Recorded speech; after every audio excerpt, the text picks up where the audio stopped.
Hola compañeros capitalistas rebeldes, espero que estén bien. Tenemos grandes noticias que provienen de China. De hecho, acabo de hablar con mi buen amigo Lynn Alden en otra transmisión en vivo en otro canal. Y ella estaba diciendo que China en este momento está pasando por lo equivalente a lo que vivieron los Estados Unidos durante la crisis financiera global GFC 2008-2009. Y cuando ella dijo eso, obviamente tuvo un impacto profundo en mí. Estoy pensando, wow, sabía que era malo, pero no me di cuenta de que se estaba volviendo tan malo como la crisis financiera global. Lo que quiero hacer es profundizar en lo que acaban de anunciar en cuanto a su llamado estímulo, lo que están haciendo realmente para tratar de impactar esto, lo que es efectivamente una crisis económica. No creo que haya otra forma de describirlo. Y especialmente cuando mira su mercado inmobiliario, que representaba la mayor parte de la riqueza de los hogares en China, cayendo en algunas áreas entre un 40% y un 50% en términos nominales. Y luego el gobierno chino saliendo y haciendo lo que están haciendo ahora. Quiero decir, si quieres hablar de bazooka, este no es el estímulo de todos los estímulos, y creo que esa es otra yuxtaposición interesante, comparando lo que China está haciendo ahora con lo que hicimos en 2020 y cómo pueden obtener resultados diferentes. Pero también quiero repasar lo que están haciendo y luego pensar, espera un momento aquí. Si lo que ocurrió en los Estados Unidos durante 2008 y 2009 se extendiera a todo el mundo, por lo tanto, una propagación global, crisis financiera, no una crisis financiera de los Estados Unidos, no una crisis financiera de subprime, no una crisis financiera de vivienda, sino una crisis financiera global. Si eso fue provocado por lo que estaba sucediendo en los Estados Unidos, entonces tenemos que hacer la pregunta, sí, Lin tiene razón, y si China está pasando efectivamente por lo mismo, ¿podría eso desencadenar una GFC 2.0? ¿Y cómo podría eso impactar a los Estados Unidos? Así que profundicemos específicamente en lo que está sucediendo en China, en esto, lo que anunciaron, lo cual creo que es extremadamente raro que realmente hagan una conferencia de prensa donde intentan hablar positivamente sobre los mercados, como Jerome Powell o algo que verías en CNBC, pero el título. Y Zero Hedge tiene un artículo muy bueno sobre esto, también con muchos gráficos. Pero empecemos aquí con MarketWatch. El paquete de estímulo de China provoca un repunte en las materias primas, pero un aterrizaje suave global aún no es una apuesta segura. Así que lo primero que se me vino a la mente es que creo que la probabilidad de que el estímulo de China estimule la economía es cercana a cero, al menos a largo plazo, o de que prevenga una recesión, no una depresión económica. Pero Lin tenía un muy buen punto al decir que el mercado ya ha sido diezmado. El mercado de valores, no la economía, son dos cosas diferentes aquí. Y por lo tanto, si van a básicamente pagar a la gente para que compre acciones, que es casi lo que están haciendo, se podría ver un ligero aumento en el mercado de valores chino. Eso es absolutamente seguro. Pero en lo que estoy más enfocado en este momento no es necesariamente en el mercado de valores en China. Se trata más de la economía, porque esa es, creo, la pregunta interesante y lo que tenemos que analizar para determinar cuáles son las probabilidades de que eso impacte a los Estados Unidos. Sin duda, impactará a los Estados Unidos. Solo queda por ver en qué medida. Así que, al menos, supongamos que los precios de las materias primas suben. Está bien, eso va a impactar a los Estados Unidos. Eso va a ejercer presión al alza sobre la inflación. Ahora, no estoy diciendo que eso va a crear una reaceleración en la inflación de precios al consumidor, porque recuerden, y ustedes saben esto por ver mis videos, que no se trata solo de una cosa o de la otra, son todas estas corrientes cruzadas que, como inversores prudentes, debemos considerar. Así que es la corriente cruzada de un posible aumento en los precios de las materias primas frente a una corriente cruzada del sistema bancario regional que tiene problemas en los Estados Unidos debido al sector inmobiliario comercial y por lo tanto el riesgo en el sistema bancario aumenta, lo que genera presión a la baja sobre la liquidez. Mira, estas son solo dos corrientes cruzadas de las que estamos hablando y en la macroeconomía global, lo que hace que esto sea absolutamente fascinante es que probablemente hay 1000 de estas corrientes cruzadas en juego en cualquier momento dado. Tenemos que hacer es mirar allá y decir qué está sucediendo aquí, qué está sucediendo aquí, qué está sucediendo aquí, y cuál de estas corrientes cruzadas tendrá más poder. Y tiene ese poder suficiente para abrumar todo lo demás que está sucediendo. Así que una de las primeras cosas que me vino a la mente cuando pienso en China y la probabilidad de que no puedan resolver sus problemas económicos es que lo más probable es que simplemente regresen a más cowbell. Y ustedes saben de qué estoy hablando, o ustedes saben de qué estoy hablando, no solo del sketch de Saturday Night Live con Christopher Walken. Lo tienes. Necesito más cencerro. Pero el cencerro es una referencia solo a la fiscalidad del gobierno. Fiscal, fiscal, fiscal. Sabemos ahora, especialmente después de 2008, que ese es el modo predeterminado para los gobiernos globales. Cada vez que huelen un problema, es boom, estímulo, estímulo, estímulo. Así que pensemos en esto. Si China está comprando todas estas materias primas en un esfuerzo por estimular y no obtienen ninguna estimulación, ¿qué van a hacer? Bueno, hace más campanas de vaca. Van a comprar más materias primas. Así que es muy interesante que podrías tener esto. Y estoy diciendo que podrías. Esto no es una predicción. Esto es solo un experimento mental. Podría haber un declive en la economía china que genere presión al alza sobre las materias primas. Porque, aunque uno pensaría que sería lo contrario, el gobierno chino está tratando de hacer lo mejor para sostener la economía y lo está haciendo sin éxito. Por lo tanto, comprar más y más y más y más y más materias primas a medida que la economía baja y baja y baja y baja, no estoy diciendo que va a suceder, estoy diciendo que podría. ¿Y qué pasa si detienen el estímulo? ¿Qué sucede con los precios de las materias primas? Si eso es lo que los sostiene, entonces volverán a bajar a donde se detiene la demanda, o la demanda real, no la demanda artificial, y luego los precios colapsan. ¿Y qué efecto tiene eso? En los Estados Unidos. Digamos por un momento que los precios de las materias primas colapsan, avanzamos 6 meses y esto es completamente un fracaso y como los controles de precios es como lo opuesto a los controles de precios. Tan pronto como quites esos controles de precios, ¿qué pasa con los precios? Boom. Y tal vez, tan pronto como elimines los controles de compra artificiales de las materias primas, una vez que quites esa demanda de la ecuación, ¿qué pasa con los precios? ¿Caen en picada? Entonces tienes que preguntarte, ¿cómo impacta eso en el IPC de Estados Unidos? Ahora, no estoy diciendo que lo haría, pero de nuevo, esa es una corriente cruzada. Así que supongamos por un momento que esa corriente cruzada tiene un impacto significativo. Está bien. Supongamos que eso lleva un IPC por debajo del 2%. Ahora, sé que esto está subestimado en cuanto a la realidad, pero eso no es de lo que estamos hablando, porque estamos hablando de lo que la Reserva Federal observa, lo que el mercado observa, y más importante, supongo, o más específicamente, lo que la Reserva Federal considera en términos de sus decisiones de política. Eso podría disminuir la inflación general. Bueno, al mismo tiempo, por cierto, estás experimentando ese efecto rezagado de la disminución de los alquileres. Sabemos que los alquileres se mantienen o disminuyen, pero según la forma en que la Reserva Federal los mide en lo que respecta al alquiler equivalente del propietario, en realidad todavía están aumentando, porque esto tiene un gran retraso.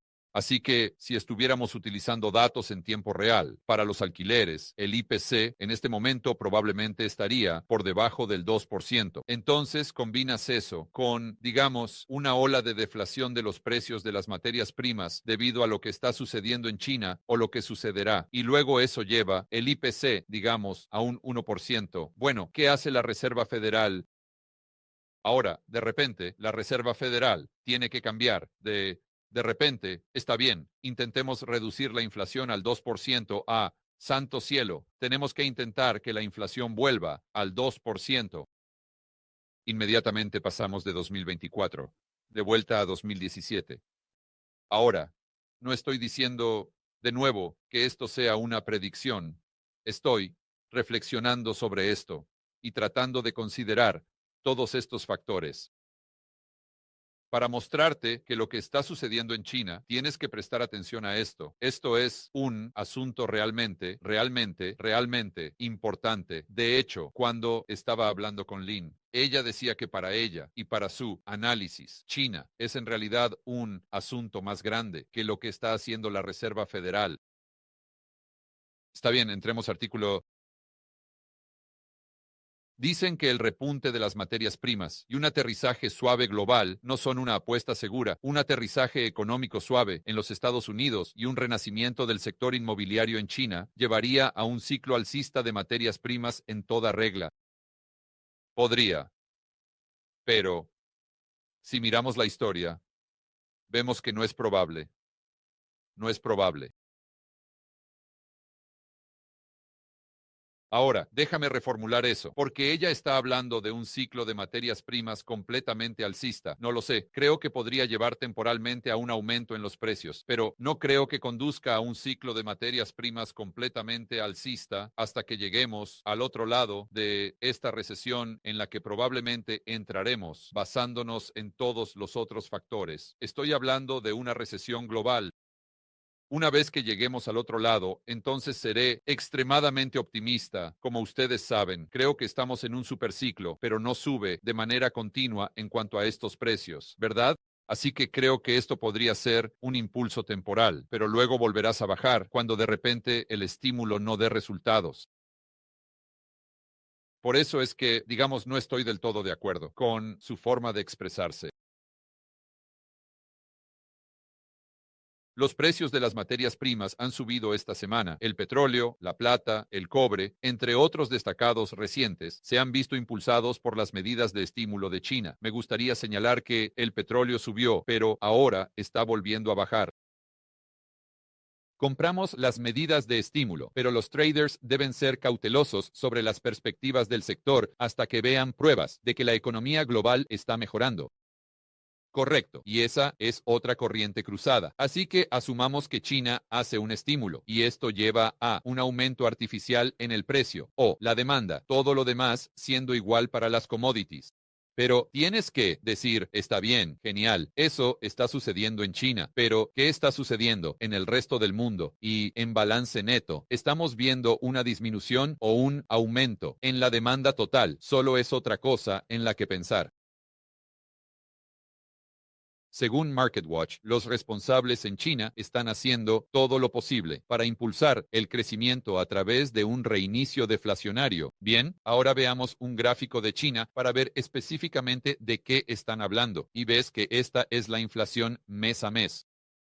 Y tal vez muchos de ustedes no lo sabían, pero China en realidad está lidiando con una deflación total o se está acercando bastante año tras año. No sé cuáles son los números interanuales, pero se puede ver que han tenido meses como marzo de 2024 en los que tuvieron una deflación significativa, quiero decir un 1%. 1% mes a mes. Quiero decir, eso es grande. Y de los últimos, 1, 2, 3, 4. Fue este último año, imagino, de los últimos 12 meses, hemos tenido 1, 2, 3, 4, 5 meses con deflación. Y eso es un gran problema. Y este no es el tipo de deflación que deseas, ¿verdad? Porque hay un buen tipo de deflación. La forma en que determinas cuál es mala y cuál es buena es simplemente preguntarte, ¿aumenta la demanda agregada? Así que si tenemos buena deflación, eso significa que tenemos más bienes y servicios, más productividad. De eso estaba hablando con Jeff Booth el otro día. Bueno, eso aumentaría la demanda agregada, ¿no? Porque personas, los salarios aumenten, pero más baratas. Por lo tanto, su poder adquisitivo está aumentando, están comprando más cosas. Es un ganar-ganar para todos. Pero en este tipo de deflación, como vimos, digamos, en el Q2 o Q3 de 2009, es lo opuesto. Es un colapso de deuda deflacionaria, donde la caída de los precios de los activos en este tipo de deflación va a disminuir la demanda agregada. Así es como se diferencia entre el bueno y el malo. Así que este es el malo. Sí. Esa es la clave aquí. Ahora volvamos al artículo. Solo quería darles una visual de lo que está sucediendo allí en cuanto a su versión del IPC. Dicen que el estímulo, ya sea que esto se mueva o que los movimientos vean éxito a largo plazo, sin embargo, sigue siendo una incógnita y miraría los estímulos pasados que China ha hecho. ¿Han tenido importancia? Quiero decir, mira a China, mira a Japón, mira a los Estados Unidos. ¿Realmente importaron? No. No tanto como puedo decir, si estás viendo esto como un gran impulso para la economía, excepto en un caso, una excepción, y esa excepción sería la enfermedad de la cerveza en los Estados Unidos. No hay absolutamente ninguna duda de que las políticas fiscales llevadas a cabo por el gobierno fueron importantes y apoyaron significativamente la economía.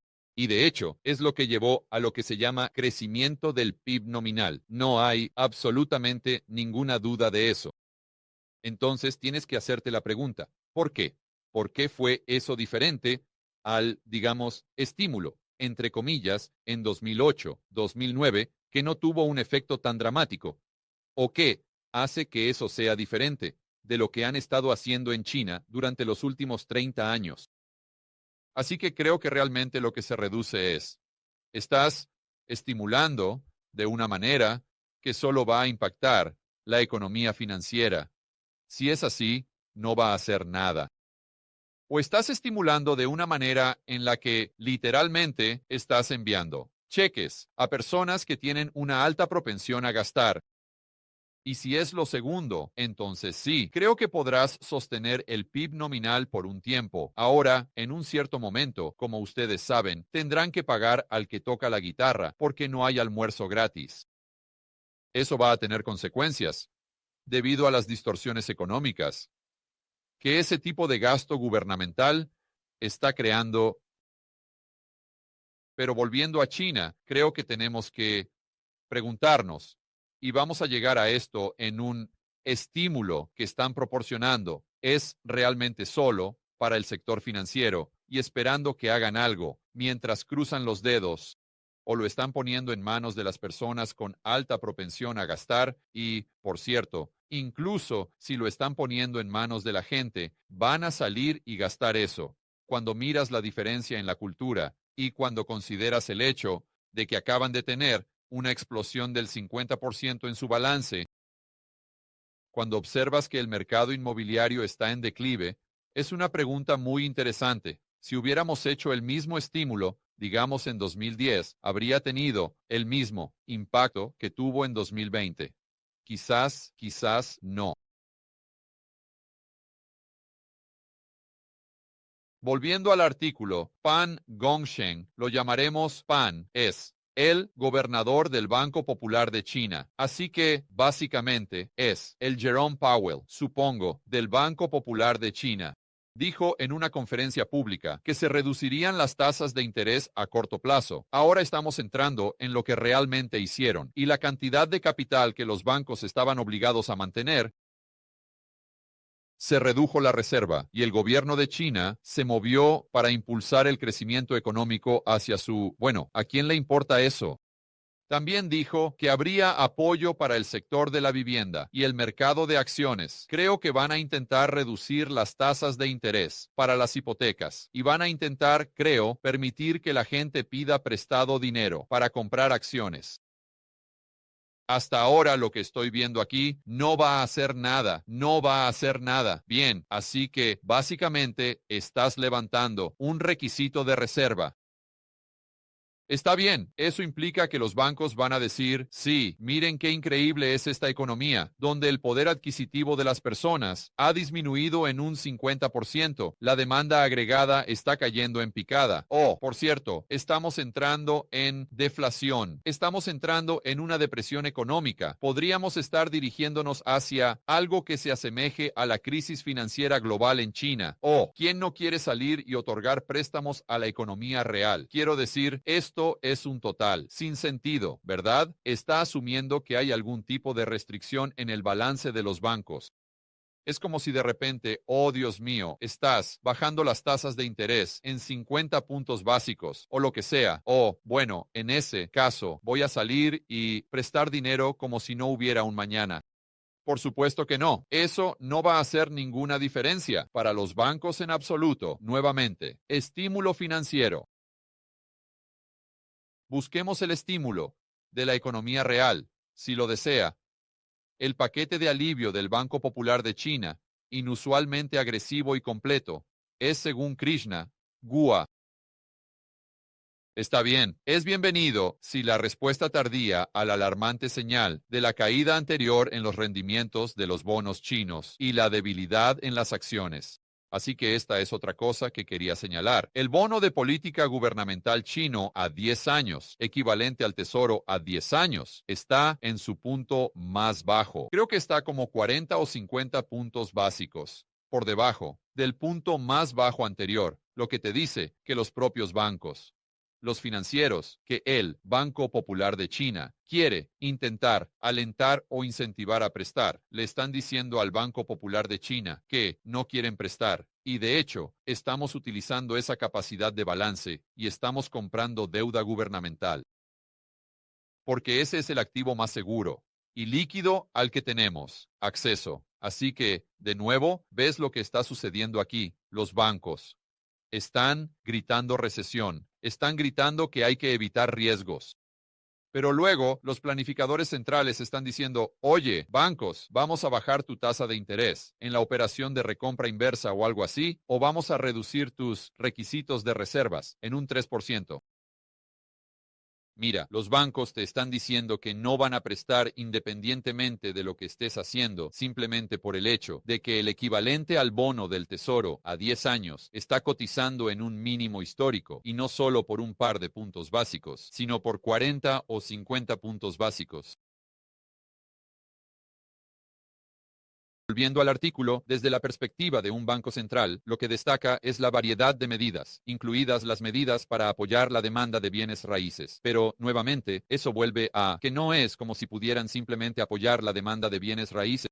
Se requiere una acción por parte de los bancos o, evidentemente, por parte de los compradores. Y volvamos a 2010, 2011. ¿Cuántos compradores había para bienes raíces después de que los precios habían bajado un 30 o 40%? Te diré, cero, porque en 2012 yo era una de las pocas personas que estaba comprando y no tenía competencia alguna.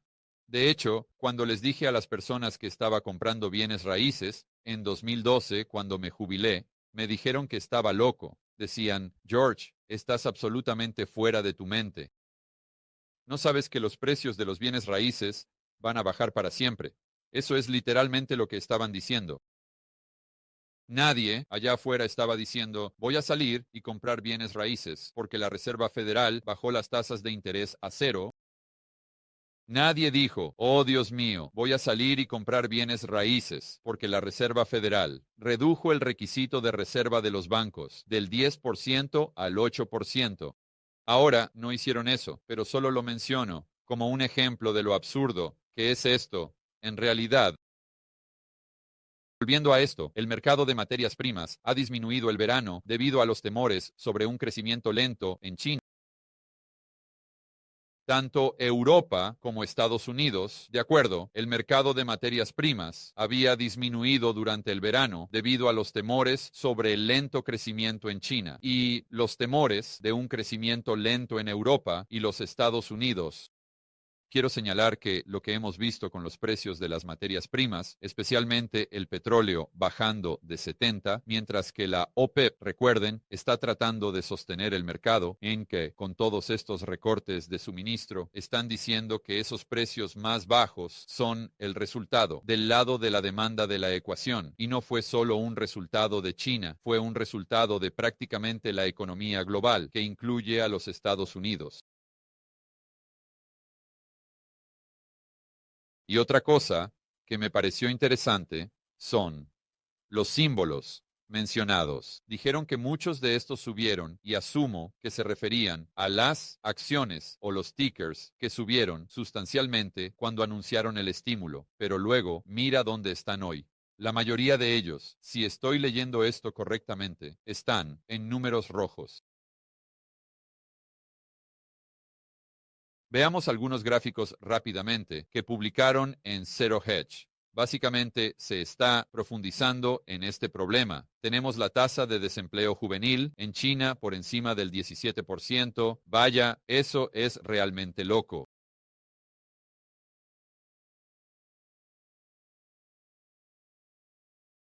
Oferta monetaria en Miung.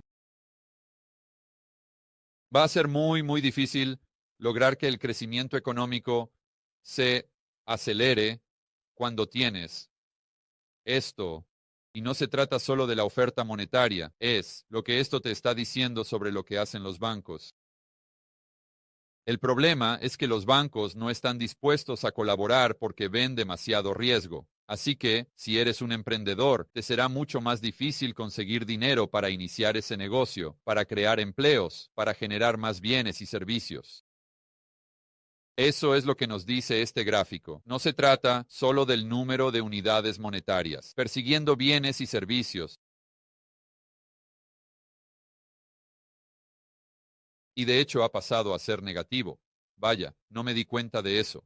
Pensé que el crecimiento en M1 solo había estado desacelerándose, cuando, en realidad, M1 es negativo. Y, bueno, eso me lleva a hacer la pregunta o a pensar en el hecho de que si miras M1 en los Estados Unidos, ves prácticamente lo mismo. De hecho, hagamos eso. Vayamos a M1, veamos un gráfico de Fred. Sí. Sí, y ustedes probablemente ya lo saben, pero solo para los nuevos espectadores, este aumento es un movimiento parabólico aquí. Ignora eso. Eso es noticias falsas. Todo esto es resultado de que la Reserva Federal está cambiando la forma en que miden M1. Así que lo que hicieron, M1 obviamente es un componente de M2. Así que hubo una categoría de M2 que trasladaron a M1.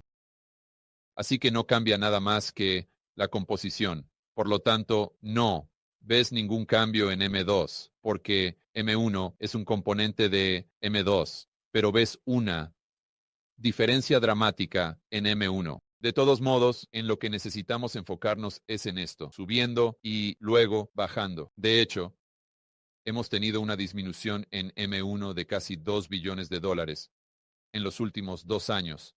2 billones de dólares. Quiero decir, es de extrañar que veamos desinflación. Y de nuevo, creo que lo fascinante es que se observa una tendencia similar cuando miras a China en lo que respecta a M1 negativo, lo cual es otra similitud. Así que si estamos tratando de preguntarnos, está bien, si esto está sucediendo en China, ¿cuál es la probabilidad de que se extienda a los Estados Unidos? Si estás observando la oferta monetaria, este agregado monetario, y no solo el número de unidades de moneda, sino que nos estamos preguntando, ¿qué nos dice esto sobre lo que los bancos piensan acerca de la economía? Y sí, los bancos de Estados Unidos ven exactamente lo mismo que ven los bancos chinos, y eso estaría respaldado por la cantidad de demanda que tenemos en el extremo largo de la curva, de ahí la inversión de la curva de rendimiento. Y por lo tanto, el aumento del rendimiento en el mercado alcista, tienes que decir, está bien, esto se inclina hacia la probabilidad de que podríamos ver este tipo de resultado en Estados Unidos también. Lo vemos sucediendo. En Europa, así que no sé cómo tenemos una recesión en China, cómo tenemos una en Europa, asumiendo que eso es a lo que conduce esto. Y sin embargo, tenemos una economía en auge en los Estados Unidos. Eso no tiene mucho sentido para mí. Aquí está la tasa de recompra inversa. Solo muestra que la están disminuyendo. Nuevamente, ya sabes. Los bancos te están diciendo que no quieren prestar independientemente de lo que hagas. Banco Popular de China. Así que esto, lo que sea, una caída de 50 puntos básicos. Y ni siquiera fue eso. Así absurdo es esto. Una caída 10 puntos básicos en la tasa de recompra inversa. ¿Piensas eso va a resolver tus problemas? ¿Crees esto va a incentivar los bancos prestar? Vamos, ¿a quién estamos tratando de engañar aquí? Todo esto solo un teatro kabuki. Esto es todo. Este es el tipo de chamán nativo americano que quiere, ya sabes, la danza de la lluvia. Él quiere que creas que realmente hace que llueva. Así que hagas lo que hagas, sal y compra más picos, palas y semillas. Eso es todo lo que es. Es solo teatro. Solo están tratando de manipularte para que salgas y gastes dinero porque piensan que esa es la única manera de sostener la economía. Es un sinsentido keynesiano.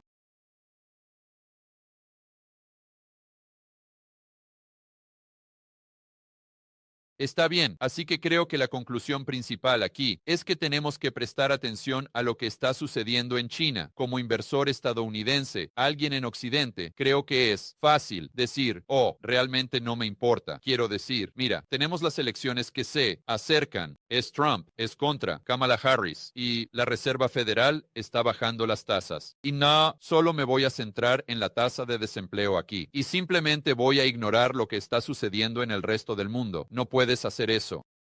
No puedes hacer eso. Eso es enterrar la cabeza en la arena como un avestruz, como estrategia de inversión. Y puedo asegurarte que esa es una mala estrategia de inversión. Quieres tener la mayor cantidad de información posible. No quieres ignorar la segunda economía más grande del mundo. Y no solo eso, una economía que produce la mayor parte de las cosas que compramos. Y una economía que puede tener riesgo sistémico o, al menos, aumentar el riesgo para el sistema bancario global, que podría extenderse a la liquidez o la falta de ella en los Estados Unidos, lo que podría impactar no solo a nuestros bancos, sino a todos estos activos que dependen de la liquidez, como los inversores en bienes raíces comerciales, que necesitan renovar sus préstamos a una tasa de interés, o no solo a una tasa de interés, sino a un nivel que puedan permitirse no solo la tasa de interés, sino también cuánto colateral tienen que aportar, cuál es el LTV.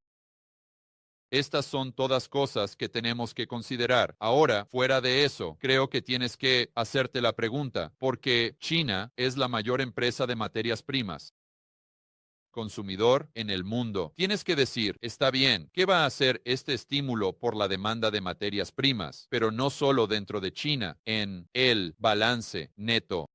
Entonces, si tenemos una caída en los Estados Unidos, si tenemos una caída en Europa, si tenemos un estímulo y luego volvemos a caer en China, ¿qué significa eso para los precios de las materias primas? ¿Cómo impacta eso en el IPC de Estados Unidos? Y por lo tanto, ¿qué hace la Reserva Federal como resultado? Y luego, ¿cómo impacta eso en la economía de Estados Unidos? ¿Y qué significa eso para la fiscalidad aquí? ¿Qué efecto tiene eso en la política monetaria y la interacción entre ambas? Así que creo que la conclusión principal de este video es que estas cosas son complicadas. No hay una respuesta fácil, y para ser un inversor prudente y realmente tener una ventaja, debes tener en cuenta todas estas cosas al realizar tu análisis. Me gustaría recordarte algo de lo que Lynn y yo hablamos también. Hay tres cosas que todo buen inversor tiene. Número uno, gestión de riesgos. Número dos, haces apuestas asimétricas, lo que significa mucho más potencial de ganancia que de pérdida. Número 3. Tienes una ventaja. Tienes una ventaja. Y si quieres una ventaja, tienes que prestar atención a lo que está sucediendo en China en este momento, porque de una forma u otra, eso impactará la economía de los Estados Unidos. Está bien, con esa bomba, disfruten la tarde. Asegúrense de defender la libertad, el mercado libre y el capitalismo.